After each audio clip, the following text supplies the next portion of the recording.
شکیلہ بانو نے جوس پیتے ہوئے اسے جانے کا اشارہ کیا۔ افتخار کبھی تو انہیں خالہ اور کبھی انہیں میڈم کہہ کر پکارتا تھا۔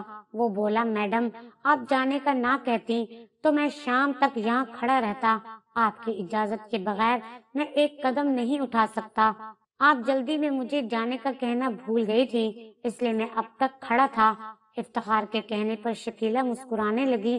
وہ ملازموں کے معاملے میں بہت خوش قسمت تھی۔ اس کا ہر ملازم وفادار اور محنتی تھا۔ اس دن تقریباً 10 جوان لڑکے انٹرویو دینے آئے تھے، جن میں سے 3 خوبصورت لڑکوں کو نوکری پر رکھ لیا گیا۔ شام 5 بجے میڈم نے گاڑی نکلوائی اور ان لڑکوں کو اپنے ساتھ لے گئی۔ لڑکوں نے کچھ دن میڈم کے ساتھ کام کیا۔ اس کے بعد میڈم نے انہیں گھر بلا کر اپنے نوٹوں سے بھرے پرس میں سے ہزاروں روپے دیے اور نوکری سے فارغ کر دیا۔ اس کے بعد پھر اخبار میں اشتہار دیا اور پھر سے خوبصورت لڑکوں کو نوکری پر رکھ کر کچھ دنوں بعد انہیں ہزاروں روپے دے کر فارغ کر دیا گیا۔ حیرت کی بات تو یہ تھی کہ خالہ صرف جوان اور خوبصورت لڑکوں کو ہی نوکری دیتی تھی۔ یہ سب دیکھ کر افتخار اپنی خالہ کو غلط عورت سمجھنے لگا۔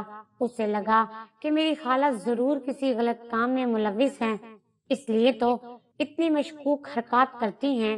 کہیں اسمگلنگ تو نہیں کرتی یا پھر کوئی منشیات کا کاروبار تو نہیں چلا رہی، اس لیے تو ہر وقت لاکھوں روپے پرس میں رکھ کر گھوم رہی ہوتی ہیں۔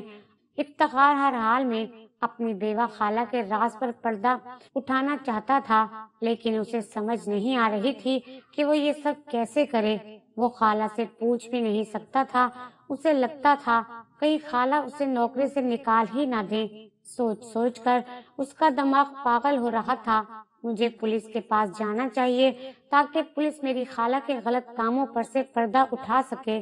اس کے سوا میرے پاس کوئی راستہ نہیں ہے۔ افتخار نے اپنے موبائل کو اٹھایا اور پھر واپس رکھ دیا اور سوچنے لگا، خالہ کو دیکھ کر لگتا ہے ان کی پہنچ بہت دور تک ہے۔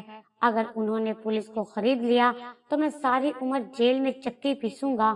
مجھے کوئی بھی قدم اٹھانے سے پہلے اچھی طرح سوچ و وچار کرنا چاہیے۔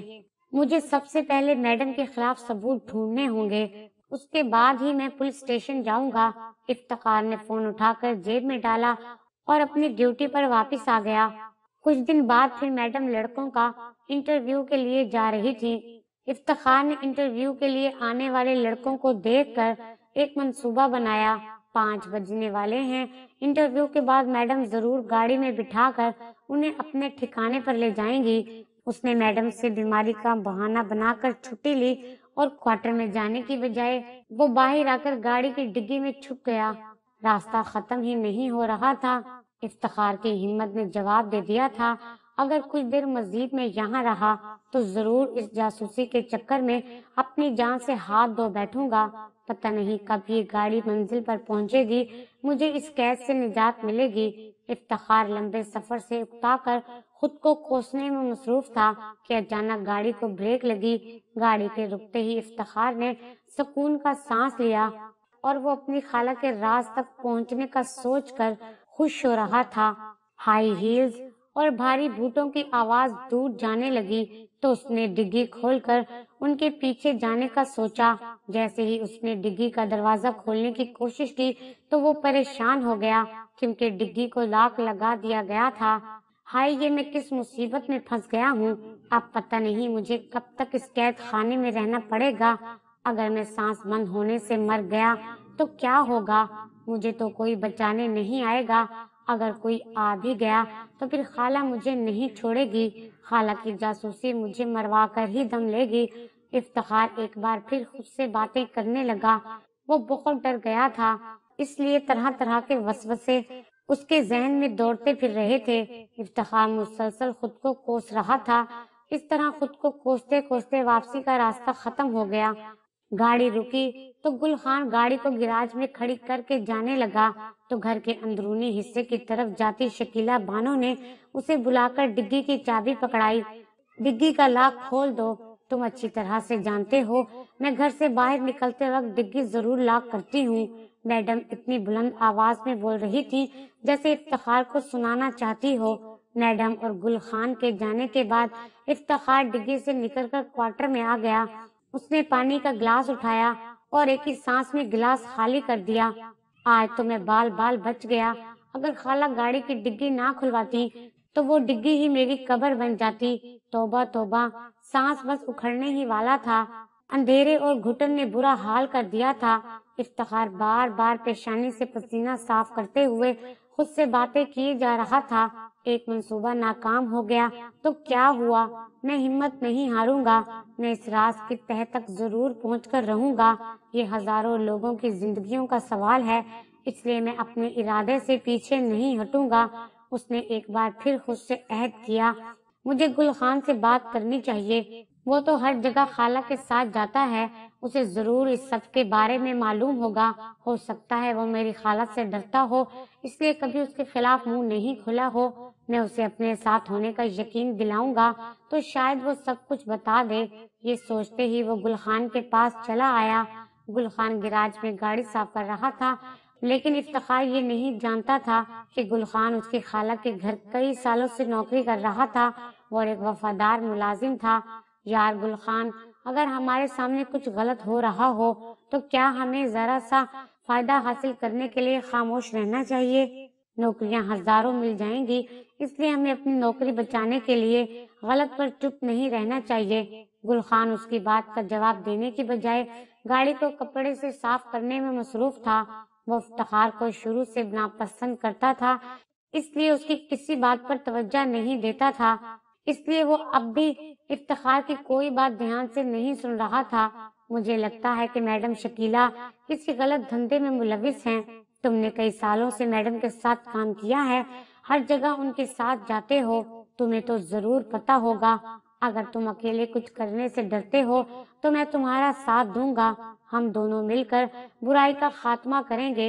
افتخار نے بات کے اختتام پر گل خان کے ہاتھ سے کپڑا چھین لیا، کیونکہ گل خان اس کی بات سے زیادہ گاڑی صاف کرنے پر دھیان دے رہا تھا۔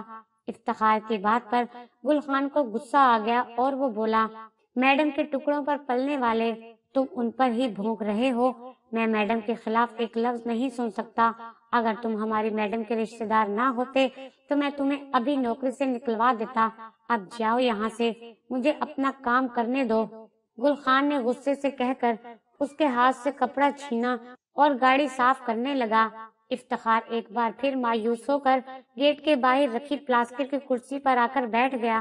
وہ اپنی خالہ کے خلاف کوئی ثبوت حاصل نہیں کر پا رہا تھا اور نہ ہی وہ یہ بات اپنے گھر والوں کو بتانا چاہتا تھا۔ میں اپنا مقصد پورا تو ضرور کروں گا، چاہے کچھ بھی ہو جائے۔ افتخار ایک بار پھر کچھ نیا سوچنے لگا۔ اسی سوچ و وچار میں کئی دن گزر گئے۔ آج پھر میڈم گھر پر ان خوبصورت لڑکوں کا انٹرویو کر رہی تھی۔ افتخار سوچنے لگا کہ کیوں نہ آج میں گل خان کی جگہ ڈرائیور بن کر چلا جاؤں، اس طرح آسانی سے اس جگہ پہنچ جاؤں گا۔ افتخار ایک بار پھر اپنے منصوبے پر عمل درآمد کرنے کا سوچ کر گل خان کے کوارٹر میں چلا آیا۔ اتفاق سے اس دن گل خان کو تیز بخار ہو رہا تھا، اس لیے وہ دوا لے کر سو رہا تھا۔ افتخار نے اس کی الماری کھولی اور اس کی وردی نکال کر اپنے کمرے میں آ گیا۔ اس نے گل خان کی وردی پہنی اور گل خان کی ٹوپی سر پر سجا کر گاڑی کی ڈرائیونگ سیٹ پر آ کر بیٹھ گیا۔ 2 گھنٹے انتظار کرنے کے بعد اسے معلوم ہوا کہ آج میڈم نے کسی کو بھی نوکری پر نہیں رکھا، انہیں کوئی لڑکا پسند نہیں آیا تھا۔ افتخار کو ایک بار پھر ناکامی کا منہ دیکھنا پڑا۔ ہر ناکامی کے بعد اس کا جنون بڑھتا جا رہا تھا۔ وہ ہر قیمت پر اپنی بیوہ خالہ کا راز جاننا چاہتا تھا۔ کچھ دن اسی شش و پنج میں گزر گئے۔ افتخار گیٹ کے باہر بیٹھا اونگ رہا تھا جب 20-22 سال کا ایک خوش شکل لڑکا اس کے پاس آیا اور اخبار کا ٹکڑا دکھا کر ایڈریس کنفرم کرنے لگا۔ تم بالکل صحیح پتے پر پہنچے ہو، افتخار نے بیزاری سے جواب دیا اور آنکھیں موند لیں۔ لڑکے نے شکریہ کہہ کر گھر کے اندرونی حصے کی طرف قدم بڑھا دیا۔ اچانک ایک خیال بجلی کی سی تیزی سے افتخار کے دماغ میں لپکا۔ وہ دیوانہ وار اجنبی لڑکے کی طرف آیا۔ مجھے تم سے ایک ضروری بات کرنی ہے، وہ بات میں یہاں نہیں کر سکتا، کچھ دیر کے لیے میرے ساتھ بنگلے کے پچھلی طرف چلو۔ لڑکا افتخار کی اس قسم کی باتیں سن کر گھبرا گیا۔ تمہیں مجھ سے کیا ضروری بات کرنی ہے؟ سلیم نامی لڑکے کے انکار کرنے پر افتخار اس کی منتیں کرنے لگا۔ اس کا اصرار دیکھ کر سلیم نے اس کی بات سننے کا فیصلہ کیا اور اس کے ساتھ کوارٹر میں چلا گیا۔ تم اگر میرا ساتھ دو تو ہم بہت سے لاچار اور پھنسے ہوئے لوگوں کی مدد کر سکتے ہیں۔ افتخار کی بات پر وہ لڑکا ناسمجھی سے اس کی طرف دیکھنے لگا۔ افتخار نے آہستہ آہستہ ساری بات اس لڑکے کو بتا دی۔ مجھے لگتا ہے کہ میڈم شکیلہ معصوم لڑکوں کو پھانس کر غلط کام کرواتی ہیں۔ میں پچھلے 1 سال سے یہ سب کچھ دیکھ رہا ہوں، لیکن بہت کوشش کے باوجود اکیلا ہونے کی وجہ سے کچھ نہیں کر سکا۔ اگر تم میرا ساتھ دو تو ہم ضرور کامیاب ہو جائیں گے۔ افتخار کی پوری بات سن کر وہ لڑکا خوف زدہ ہو گیا۔ تم اپنی میڈم کے ساتھ مل کر مجھے پھنسانے کی کوشش کر رہے ہو۔ مجھے اس خطرناک نوکری اور جاسوسی دونوں کے چکر میں نہیں پڑنا۔ وہ لڑکا اٹھ کر باہر کی طرف بھاگ گیا۔ افتخار نے اسے روکنے کی بہت کوشش کی، لیکن وہ لڑکا اتنا گھبرا گیا تھا کہ وہ افتخار کی کوئی بات سنے بنا ہی وہاں سے بھاگ گیا۔ افتخار کو اپنی جلد بازی پر غصہ آنے لگا تھا۔ اسے ایک دم کسی اجنبی کے ساتھ یہ سب باتیں نہیں کرنی چاہیے تھی۔ اگر وہ لڑکا اندر جا کر یہ سب باتیں میڈم شکیلہ کو بتا دیتا تو آج وہ خواہ مجھے اپنی نوکری سے ہاتھ دھونا پڑتا۔ افتخار ایک بار پھر ناکام ہو کر خود کو کوسنے لگا۔ اس کی خالہ کی قسمت اچھی ہے جو وہ ہر بار کسی نہ کسی طرح بچ جاتی ہیں۔ مجھے تو لگتا ہے کہ میں کبھی اس راز تک نہیں پہنچ سکوں گا۔ وہ اب بھی انہی سوچوں میں گم تھا کہ گل خان نے میڈم شکیلہ کا بلاوا دے دیا۔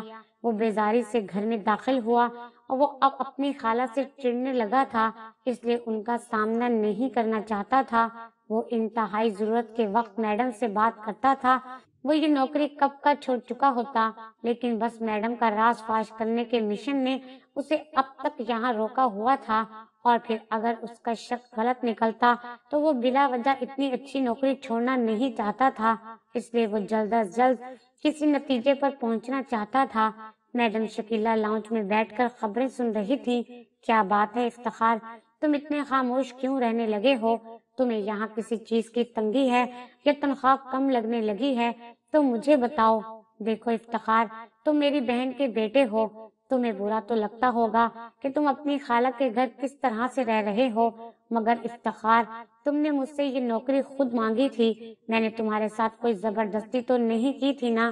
شکیلہ بانو کے لگاؤ سے پوچھنے پر افتخار کو لمحوں میں اپنا شک بے بنیاد لگنے لگا تھا۔ اپنے ہر ملازم کا خیال رکھنے والی نرم دل شکیلہ بانو کسی کو نقصان نہیں پہنچا سکتی۔ افتخار کس سوچ میں پڑ گئے ہو؟ کوئی شکایت ہے تو بتاؤ، میں ابھی دور کر دوں گی۔ پیسوں کی ضرورت ہے تو بلا جھجک کہہ دو۔ اسے سوچ میں پڑا دیکھ کر شکیلہ نے ایک بار پھر یقین دہانی کرائی۔ میڈم، مجھے یہاں کوئی تکلیف نہیں ہے اور نہ ہی مجھے پیسوں کی ضرورت ہے۔ کچھ دن سے موسمی بخار کا شکار تھا، اس لیے طبیعت ذرا سست ہو رہی تھی۔ میں بالکل ٹھیک ہوں، آپ کو پریشان ہونے کی ضرورت نہیں ہے۔ افتخار کے کہنے پر شکیلہ مطمئن نظر آنے لگی۔ یہ تو بہت خوشی کی بات ہے کہ تمہیں کوئی تکلیف نہیں ہے۔ اچھا، تم تیار ہو جاؤ، آج گاڑی تم ڈرائیو کرو گے۔ گل خان کی طبیعت ٹھیک نہیں ہے اور مجھے تمہارے ساتھ ایک ضروری کام سے جانا ہے۔ شکیلہ بانو کے کہنے پر افتخار تیار ہونے چل دیا۔ ہو سکتا ہے بہت بار ناکامی دیکھنے کے بعد آج کامیابی میرے قدم چوم لے۔ گل خان کی اچانک طبیعت خراب نہ ہوتی تو میڈم مجھے کبھی اپنے ساتھ لے کر نہ جاتی۔ وہاں جا کر ضرور مجھے میری خالہ کے بارے میں سب کچھ پتہ چل جائے گا۔ وہ موقع جو مجھے 1 سال کی کوشش کے باوجود نہیں ملا، آج بغیر کوشش کے مل رہا ہے۔ بس اب کی بار مجھے ہر قدم بہت پھونک پھونک کر رکھنا ہوگا، ایسا نہ ہو کہ ہر بار کی طرح کوئی گڑبڑ ہو جائے۔ افتخار میڈم کے ساتھ جانے کا سوچ کر بہت خوش تھا۔ اس کے شک کا کانٹا اس کے دل میں ایک بار پھر چبھنے لگا تھا۔ افتخار تیار ہو کر گاڑی کی طرف آیا تو گھر کے اندر سے میڈم کے ساتھ 2 خوبصورت لڑکے گاڑی کی طرف آ رہے تھے۔ وہ خاموشی سے ڈرائیونگ سیٹ پر بیٹھ گیا۔ اس کی خالہ اس کے برابر والی سیٹ پر بیٹھی تھی اور وہ دونوں لڑکے پچھلی نشستوں پر بیٹھے تھے۔ گاڑی میں بیٹھے ہی شکیلہ بانو نے اسے ایڈریس سمجھایا اور کسی کو مخاطب کرنے کی بجائے موبائل فون میں مصروف ہو گئی۔ 1 گھنٹے کا طویل راستہ خاموشی کی نظر ہو گیا۔ مطلوبہ جگہ پہنچ کر میڈم انہیں لے کر ایک چھوٹی سی 2 منزلہ عمارت میں داخل ہو گئی۔